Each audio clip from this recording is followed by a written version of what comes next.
Coaches and you guys have talked about just Bostad is just very, his attention to detail is just at a really high level. Could you kind of just describe kind of what practices are like with him and how that has been throughout fall camp? Yeah, practices are, when he was saying the other day, like when we step on the field, it's work, it's business. So, everyone's very locked in. Not many people are jacking around in the back. We're kind of all locked in. If you're not in, you're getting mental reps, and if you're not, then you're not doing it right. So it's like I've said a lot. He brings a lot of intensity, and that's what we need, especially with Ohio State coming first week. So yeah, it's going well. You've been around this offensive line group a long time. What kind of growth have you seen from the group specifically this fall? Alan was talking a lot about how you guys have really grown as a unit, but where have you seen it? I'd say mainly on the mental side.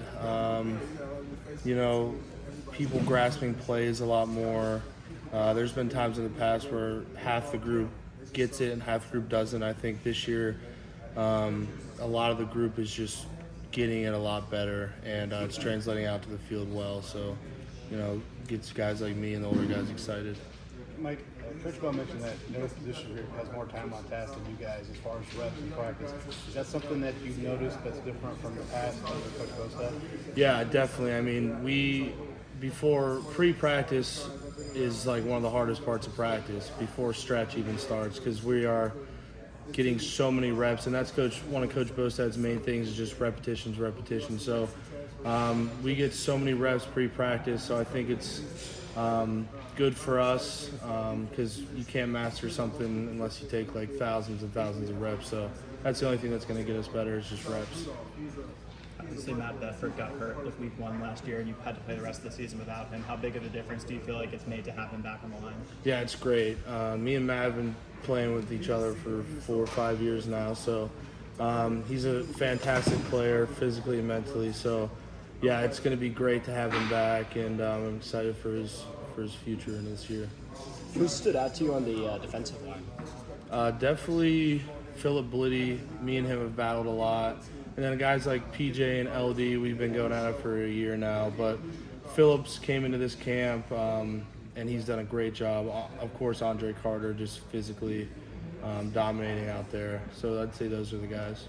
Whoever lines up to you next to you at left tackle is going to be a new guy. I mean, at least as far as playing regularly between Josh and I know Carter.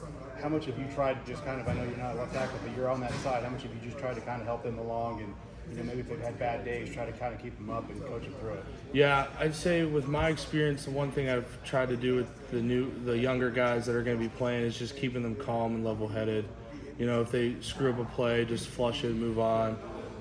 Everyone's going to make a mistake, but just make sure you're doing it at full speed. And I've kind of just harped that on those guys and just learning how to play with new guys. It's a big adjustment period when you have a new guy stepping in. So just knowing how they play and them getting comfortable with me, that's just the adjustment that we're having.